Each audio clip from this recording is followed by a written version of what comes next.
Good evening. I'm Jane Strauss, and while this is another Saturday night poet, I guess I'm a poet of photography. Mostly when I write with words, I write prose, I write essays. Uh, but I've been told that my photography is poetic, that it often looks painterly, that it isn't for some reason what a lot of people think photography is, but well, it is what it is. Um, I moved from the East Coast to Minnesota 39 years ago. I thought I had a call to the ministry. It was a wrong number, but meanwhile, I ended up out here and I've lived here ever since. In the 39 years that I've lived here, I've been a student, I've been a parent, I've been married, I've been divorced, I've been employed in social services and biomedical research, law, nonprofits, and as a teacher. I've got 5 kids, 4 of them are raised, one of them still at home. Um, I've been an advocate. I still am very much an advocate. And I settled into doing photography about 10 years ago or so. Um, why I settled into doing photography, I'll get to later.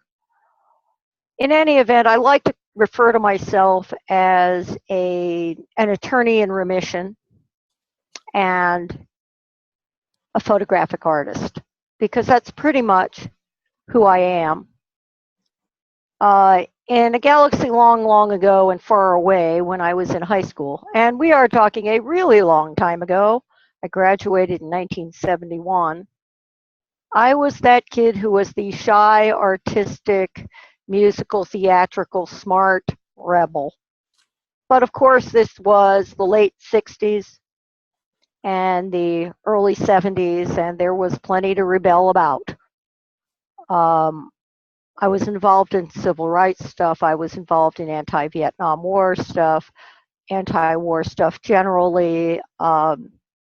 I was the person who actually printed the school underground newspaper because I happened to have a Mimeo machine in the basement, which belonged to the Another Mother for Peace group and the League of Women Voters.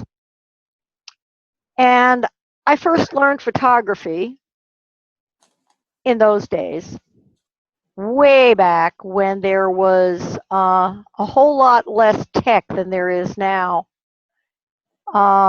It's real hard for my kids to imagine a time when there weren't personal computers. Heck, it's really hard for some of my kids to remember when there weren't smartphones. And back a long time ago when I was in high school, the first huge handheld calculators, scientific calculators, were just coming out. Computers had tape, magnetic tape, or they had punch cards.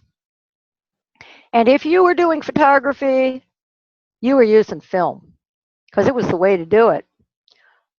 If you were really hot, you had a 35 millimeter camera with or without single lens reflex, and you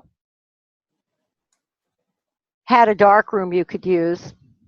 And that's how I first learned photography. I first learned photography using black and white film, a 35 millimeter camera, and borrowing a friend's darkroom to process my film and print, often in sepia tone, the results. If I wanted to do something really fancy, I would get color slide film. Oh yes, we had slide projectors in those days, the origin of a slideshow. And that's how I learned photography. I really wish that I still had some of my old photographs, but I don't. I spent a year in Israel back in 1971 and 72 and took some really cool photographs which were using slide film, but I have no idea what happened to them. And I regret that to this day because some of those I would have loved to have duplicated, but I didn't happen to see the stuff that I took pictures of, like a lizard in the sand, for example. What would I like to do with my photography? Well, how I got back into photography. I suppose I'm going to go with that first. As I said, I was married, had kids, divorced, went out to work, all that stuff. And pretty much from 1996, when I was divorced, through 2004, I had a series of jobs working with refugees.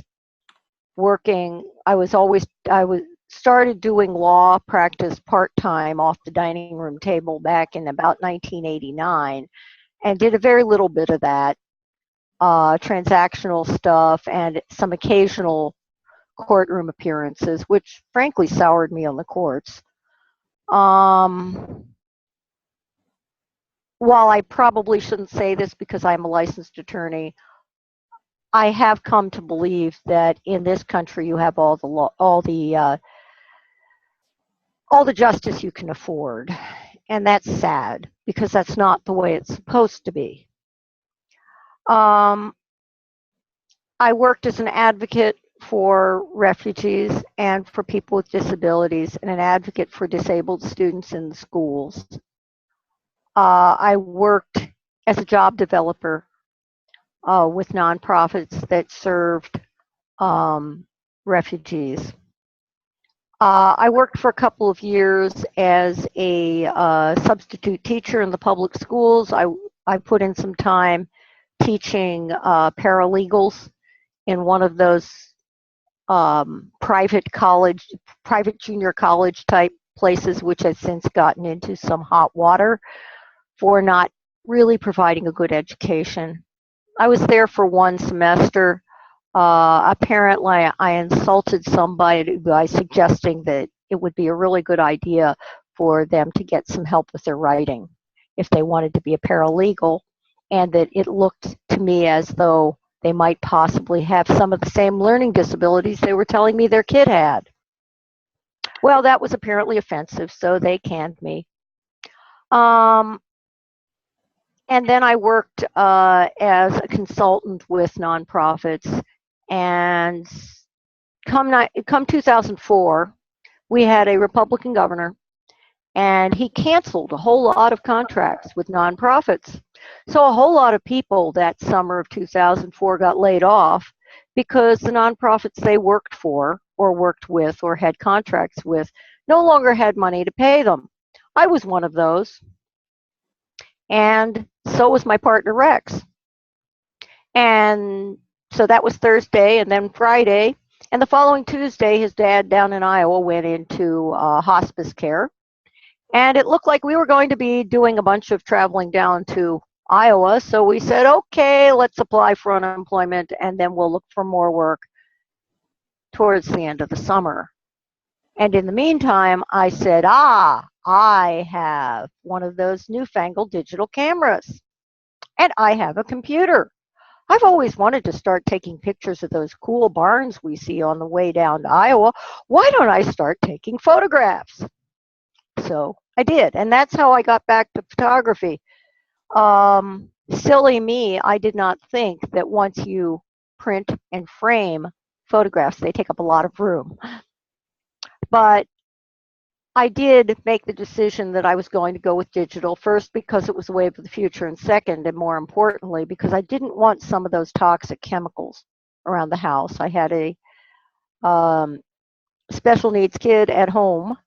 At that point, I had a couple of kids still at home, the youngest of which had special needs and was pretty young yet. So I decided to go with digital, and I'm glad that I did. One of the reasons I'm glad I went with digital photography is that it's a lot easier to, as they say, fix it in post when you're using digital. I have had some photographs that I've taken in color that after I've looked at them and thought about them, I've realized really come across a lot better in black and white, and you do have the flexibility of doing that. Some people have given the term Photoshop, which is the program I use, a bad name. Oh, that's Photoshopped, as in, oh, that's not real. And And the reality is that you can use Photoshop any of a number of ways. One of my daughters is a digital artist. She uses Photoshop and layers and layers and layers of photographs as her easel. She puts them together and uses effects, and what comes out looks like a painting. I, however, am a photographer, and I use Photoshop as my darkroom. It's a darkroom without toxic chemicals. And you can see behind me one of my early photos, actually. The photograph that looks like it's got a kind of a black frame in it and some gray boards and some green and sky and a building behind it. That was shot through a door in the side. Oh, that was shot through a basically a corn crib that had a large opening in the middle that you could drive your truck through. Anyway, my goals at this point with my art are to continue building the business, to get my art into more locations, to art centers and museums, and to continue moving on both on some of the projects that I'm in the middle of that I continue to do, and on some of the projects that keep coming my way. By the way, the bottom of this recording does say my name is Allison Brown. My name is not Allison Brown. My computer's name is Allison Brown. I bought this particular computer, which had been a sample from one of the large computer stores or office supply stores. It came with that name, and I've never been able to figure out how to remove it. So sorry about that. I'm Jane Strauss. I'm going to open it up for questions if there are some questions now.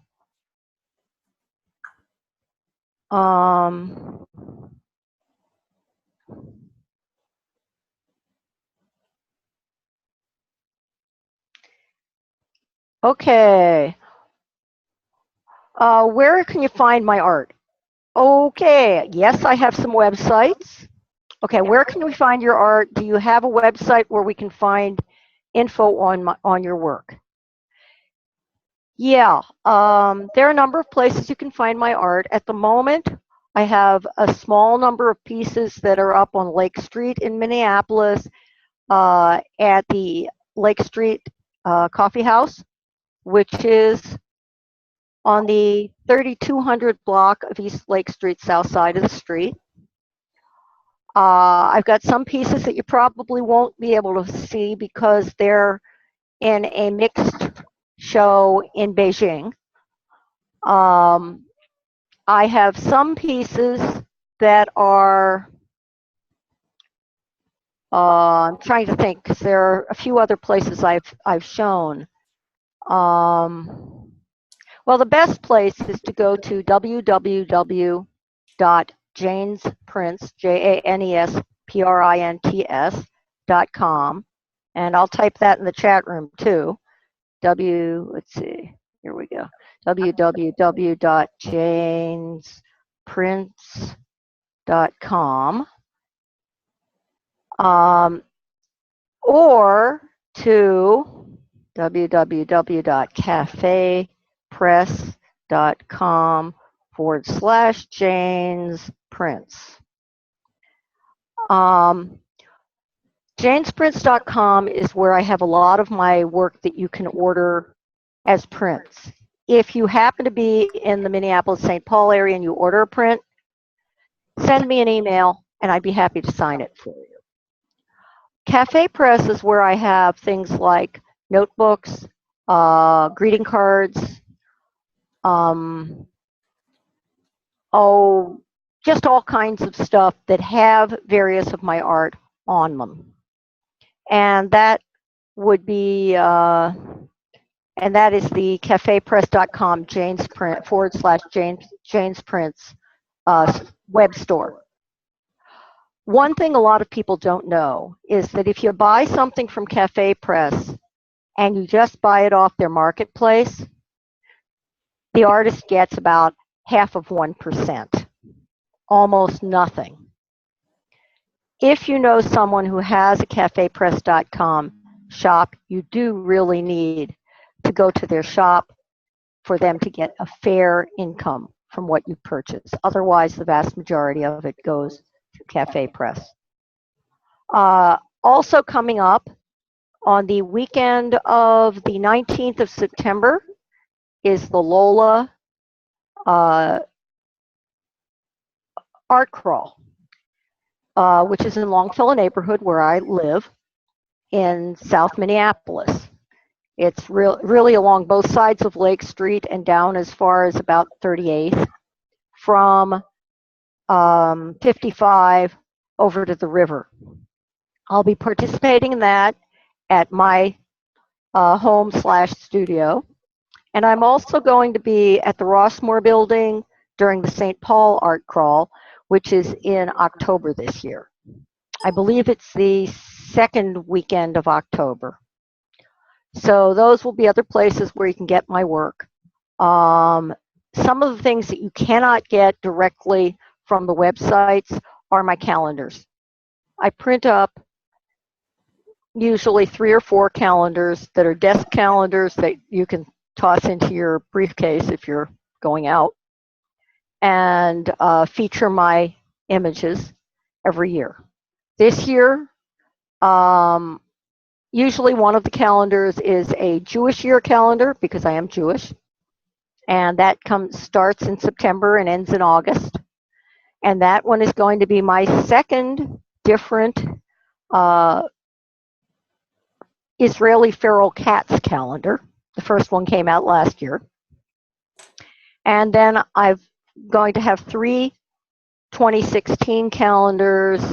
One is the feral cats.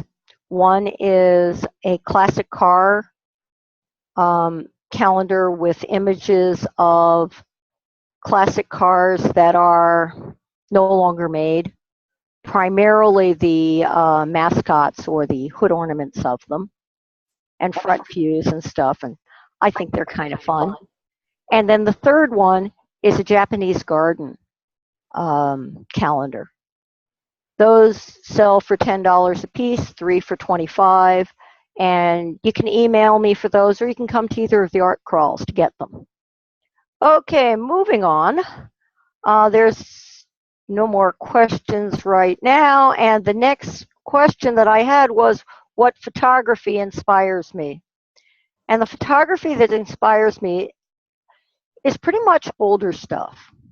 I don't really follow modern new ones, but I just love Ansel Adams, because Ansel Adams would sit there until the light was just right. If he had to sit there for hours on end, he would. And I think that's really important. I just love looking at what light does to images, because it's so variable. And in the very same day at 6 different times, it's going to look entirely different. Or if you go from one day to the next, same time, same place. And see, the second one that I really like is Dorothea Lange, and you'll still see some of her images. She took black and white images during the Depression, and her stuff is really powerful. And then the third is Diane Arbus, who photographed people at the margins of society, and I think that that's really important. To some extent, she was like a forerunner of a lot of the people who do street photography now. And some of what I do is street photography.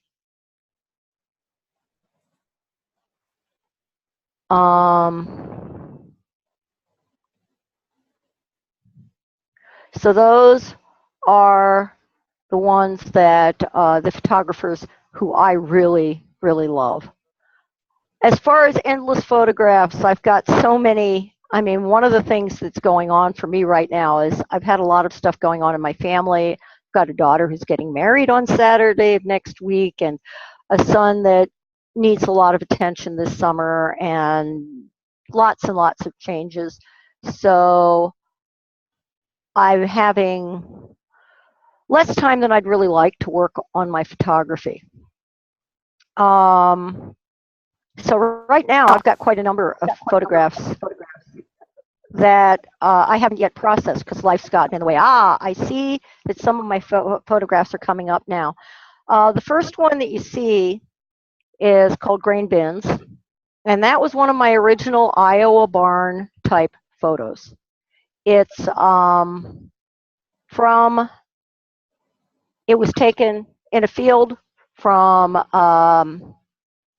Highway 30 in central Iowa, and it was taken in November. And the sky is what really got me because it was just so incredibly uniform and gray. And this basically speaks of the bleakness of November to me.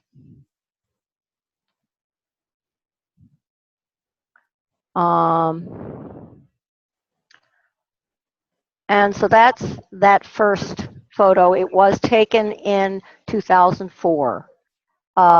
This one, Spice Cellar, was taken much later. It was taken after I figured out that it was okay for me to take pictures of people. Oops. The Spice Cellar was in 2011 in Israel. And this guy, this seagull looking at all those people invading his beach, was taken in 2014 in Ocean City, Maryland, where I go to visit my mom sometimes. She has properties there and I help her manage them.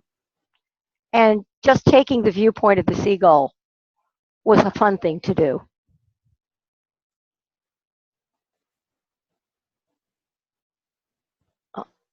Oops, we're back at the first one again. And the second one, this one is 2011. My son and I took a trip to Israel and we were there for 6 weeks. And then here's Ocean. Are we going to keep looking at these or can I move on?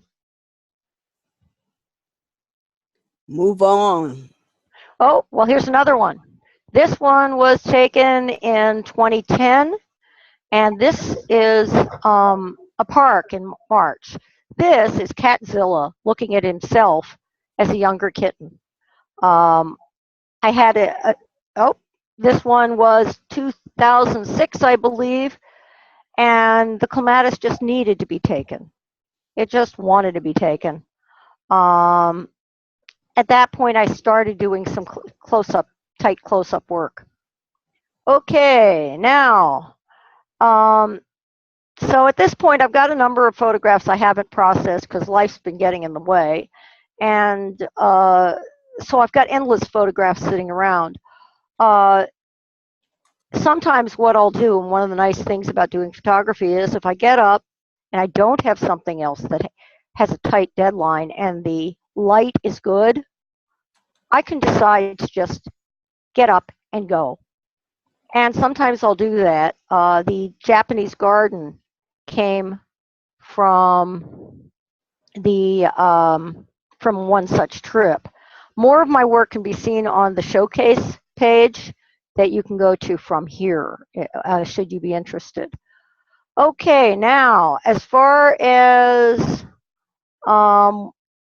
projects I'm working on now, at this point, I'm working on a number of different projects, some of which are new. Okay,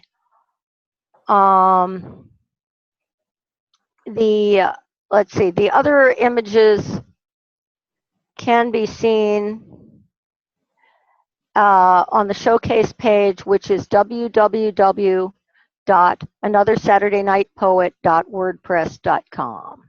That's anothersaturdaynightpoet.wordpress.com for some additional images. Right now I'm working on some things for the art crawls. I'm also working on a brand new project that is going to result in, well, it's a collaborative project for artists. I was invited to participate as the fourth artist. And the focus of this project, which is called the Mother Tongues Project, is autistic women artists who also advocate for ourselves and for others. Because yes, one of the things that came out of my time when I was just starting to do photography was that the people at the employment services weren't really sure what to do with me. I was different from most of the people they dealt with, and they wanted somebody else to deal with me. And well, my partner and I had kept saying to them, well, she doesn't pay much attention to some of the niceties of politeness, and she doesn't read minds well, and she doesn't have really good filters. We figure she's probably just autistic. And so they sent me off, and I got diagnosed, and indeed, I'm a high functioning autistic or Asperger's or whatever you want to call it. But it does explain a lot. It also explains the details that I notice and photograph that a lot of other people don't. So I'm real happy to be there. It makes things difficult sometimes, but there you go. Anyway, I ended up being invited to participate in this Mother Tongues project, which is going to result in a book with some essays and a section for each of the 4 artists participating in the exhibit, and then an exhibit at the Pittsburgh Center for the Arts in Pittsburgh, Pennsylvania. The book is due out in April of 2016, and I'm working on my materials for it now. And the exhibit will be beginning in July or August of 2016 in Pittsburgh, Pennsylvania. I'm also in the process of working on revising a book that I've written, and that book is called A Part or Apart. It deals with the issue of inclusion for people with disabilities, or disabled people with various disabilities in faith community. And when I developed the exhibit from which the book emerged back in 2010, I was told some things that weren't quite true about a particular community, and that painted it in much better light than is real. So when I wrote the book, there were some things that appeared in there that later turned out not to be accurate. And so I am looking at working on a revision of that book. That book is actually 2 books. It's actually a book of the photographs from the exhibit, and that's called A Part or Apart. Oops. I'm trying to type while speaking, and that doesn't always work. Don't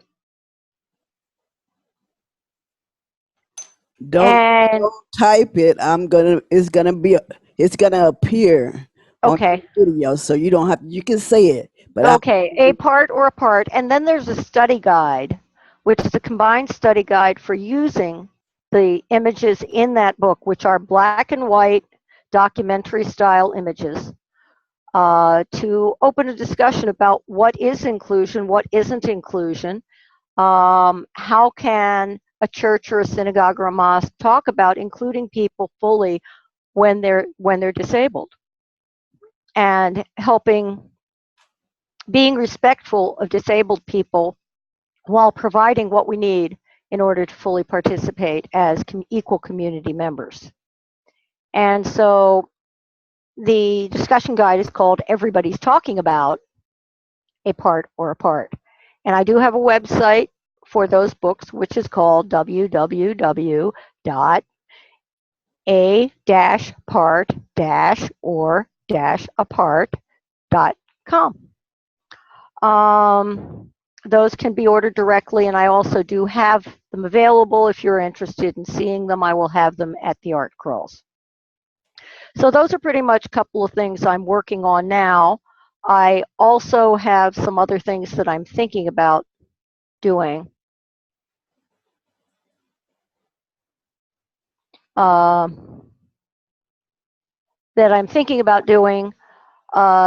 as possibly putting something together. Okay, we got more pictures here.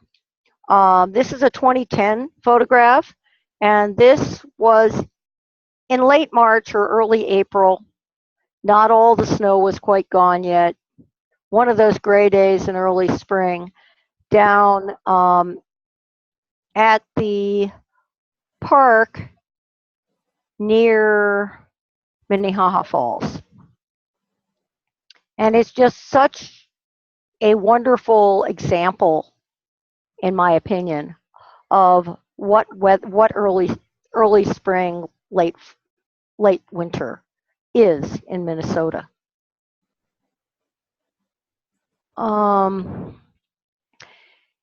Anyway, I am probably going to be putting together, here we go. We've got Catzilla. Catzilla was a little feral kitten that we found inside one of our vehicles behind the house. And I'd taken pictures of him and printed them in black and white, framed them for an exhibit, and he walked into the hallway, took one look at it, and just was staring. And then he went behind it, because he was trying to find that cat, by golly. That cat was him when he was about 5 months younger. So I have actually shown a full exhibit of Life and Times of a Kitten, pretty much his first year. This sunset image looks like it's way out somewhere, but it's not. It's in a parking lot. You just can't see the parking lot. Here's Clematis, which was a close-up that needed to be taken. It was a block away from my house. Somebody had this really nice little clematis tree with, bush thing that grew up an arbor over their walk. And this was so perfectly positioned that I didn't have to do a thing other than take its picture. This one is on my business cards. Oops, boy, Ocean, these are going irregularly. This is an old Studebaker truck, and it's a barn find. It's obviously been in a barn for a long time. Okay. Anyway, as you can see, I take pictures of a lot of stuff.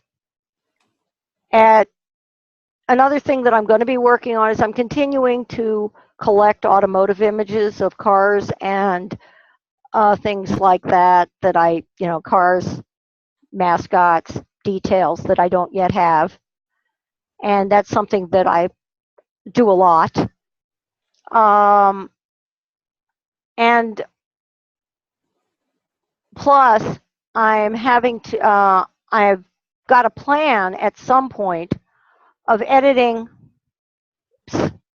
a book of essays on disability, class, and other aspects of society, because I do write a fair amount. A lot of my things are notes on my Facebook page, Jane A.U. Strauss, and I've probably got enough of them now to be able to self-publish a book. I am starting negotiations with an autistic-run new publishing company that is looking for authors to publish books. So that's another thing that is a project that I'm hoping to have. Because variety is, well, the spice of life. And it looks like it's time to see if if there are any other questions at this point, and get a little break on questions. Oops. What kind of camera do I use? Well, I started out using Olympus, and one of the things I found about many of my fellow photographers is that when you start with a particular kind of camera, it pretty much becomes second nature and intuitive where the controls are. And at that point, it's a little bit difficult to change. And since I am a creature of habit, I have simply continued to use Olympus cameras. So I shoot with Olympus. I've got an old 510 that I use, and then I've got the Olympus E3 which was the top of the line camera 10 years ago, no longer is, but it's still a really good, solid professional level camera. And it's what I do most of my shooting with now. It's a single lens reflex manual, or at least it can be used manually, and I tend to use the manual settings on it. And I like that because, again, it gives me a little more control over what I'm doing.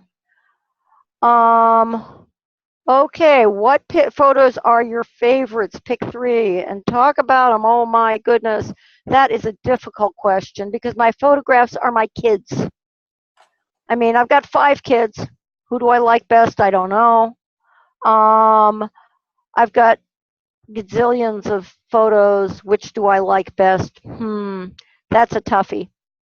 I would have to say that the photo of the window with the red shutter that was flashed on the screen earlier, which actually was a photo of a house we stayed in while we were in Israel that a friend of mine was renting at the time, and which is about 5 kilometers from Gaza, is one of my favorites. It's one of the reasons that is on my business card.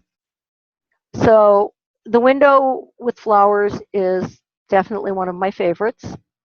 A second one that is one of my favorites is a photograph of my son, my youngest son, when he was about 10.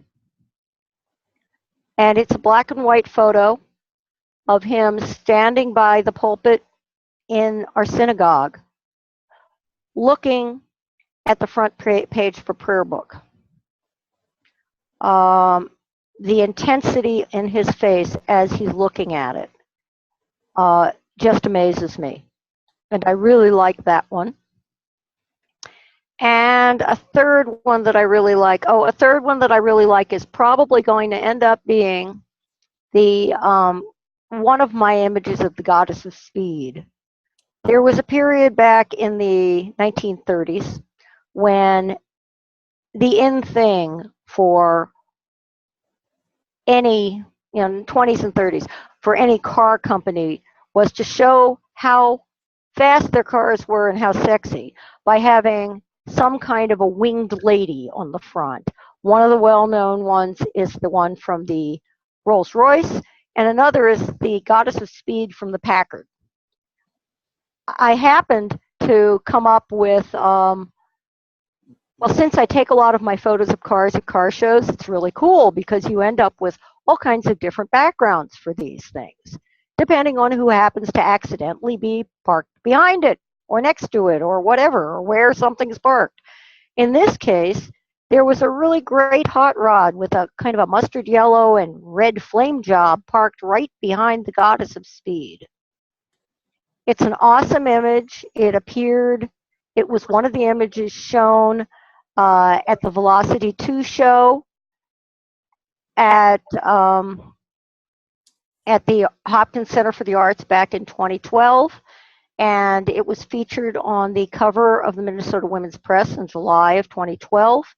I was one of the invited artists to participate in that show.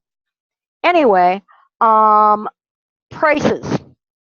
I try to keep my prices reasonable. A lot depends on what kind of paper things are printed on, what size. Pretty much my photos run from $10 up to several hundred. And for several hundred, well, you're going to get a print that might be 16 by 20, printed on 300 GSM cotton paper. Really, extremely hefty and beautifully surfaced and really shows the depth of color. Most of my work is on a hefty matte paper. Okay. A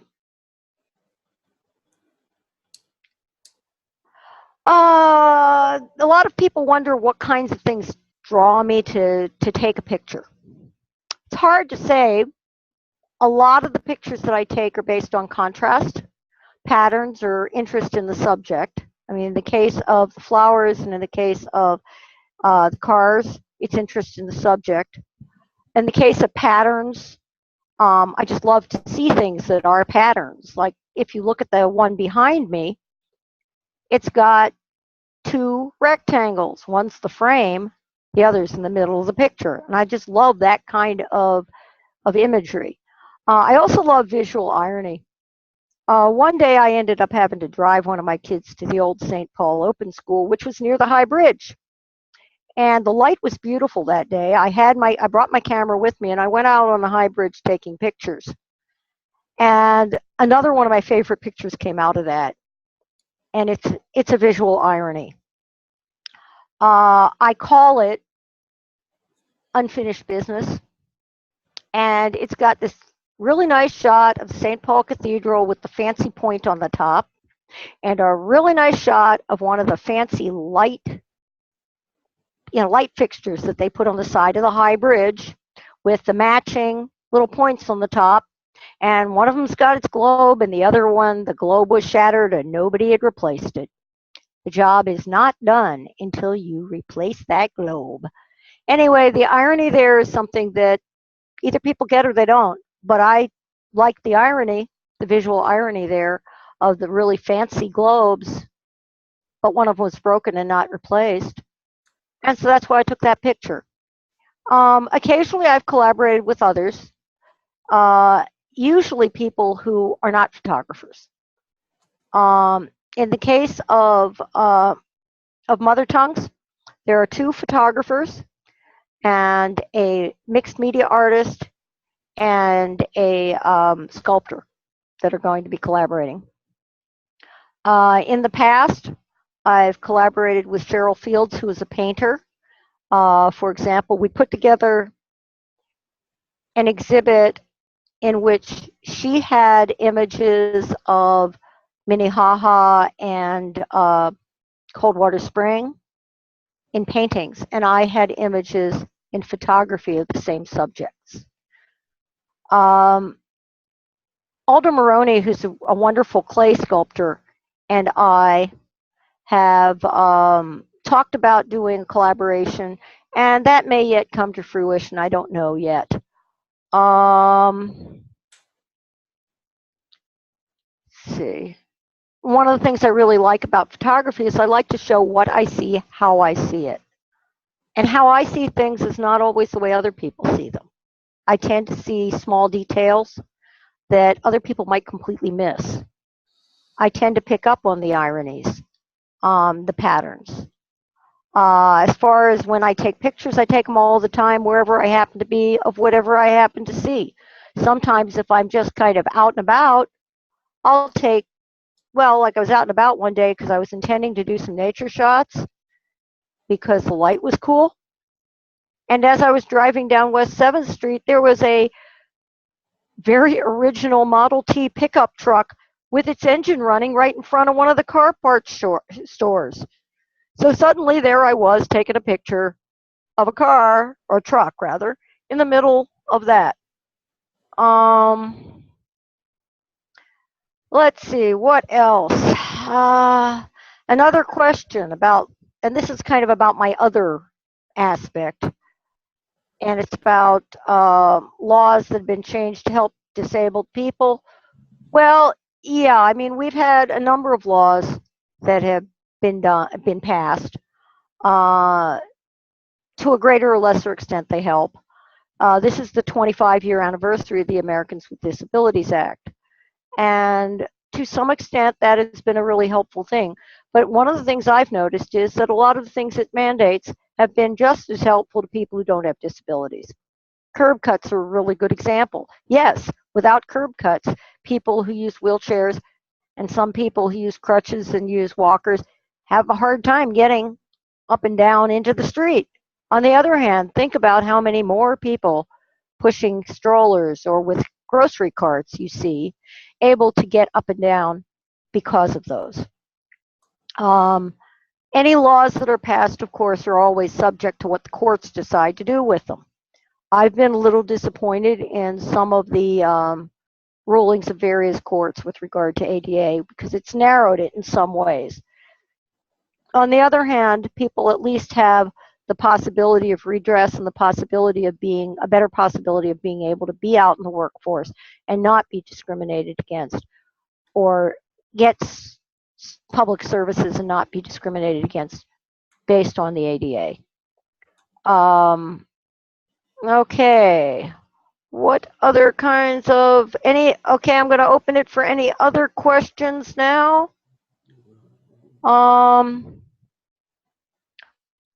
Well, let's see. We're kind of moving right along, aren't we? I think I'll keep going because I don't see any other questions right now. Other crafts and things I like to do. Well, when I have time, I sew. I haven't had time for that lately. I've also recently started to learn how to throw pots with clay, and I find that fascinating, though in many ways that's really the opposite of photography, because clay is, well, kind of contextual and messy and sensual in a way that photography is not. Clay is in many ways much less forgiving than photography is. And it's a lot easier to get clay, well, to get a photo, to save a photograph that wasn't quite perfect than it is to save a pot. Keep still. Okay, I'm trying. Okay. It's a lot easier to do that. Sometimes I get really frustrated by the whole concept of throwing pots, simply because if you move your finger just a little bit wrong, you're going to end up with a hole in it, and then suddenly it comes apart. So that's been a very new experience for me, because that was not a kind of art or craft that I used at all when I was younger. And so it's only been within the last year that I've learned how to do that.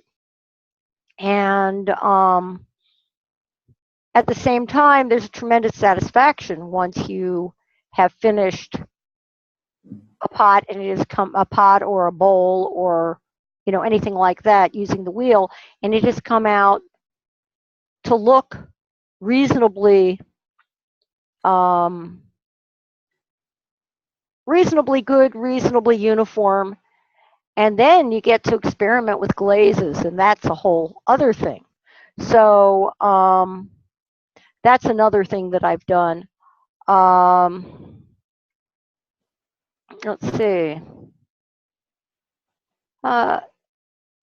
Just trying to figure out where to go now. My dream photo. What is my dream photo? I don't really know. I've got so many of them that were dream photos. In many ways, the window photo was, in many ways, there's a barn that is called Good Bones, which is also in the collection of photos that's online, as well as the grain bins.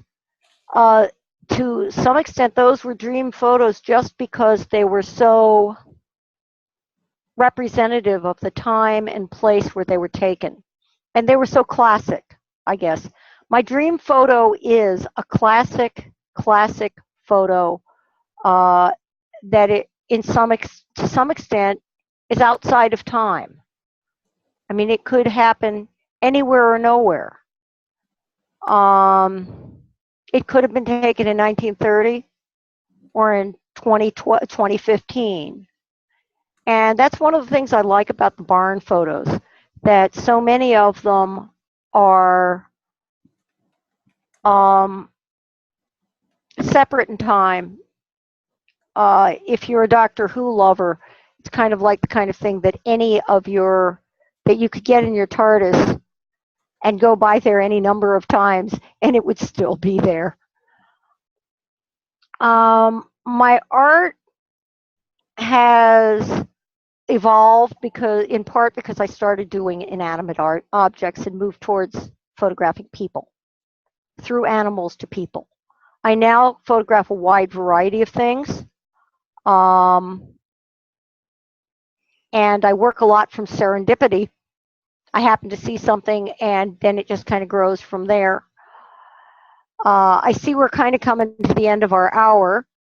So at this point, online, you can see my work at janesprints.com or at cafepress.com/janesprints or at apartorapart.com.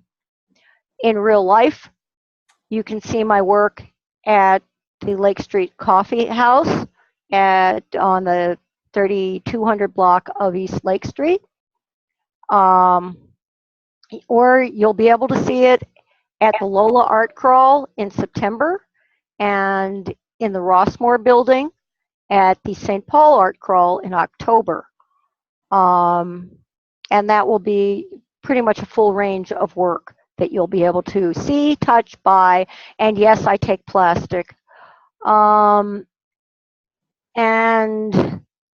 anybody who might happen to be in Pittsburgh next summer, you'll be able to see my work in mother tongues, and there will be a book about that as well.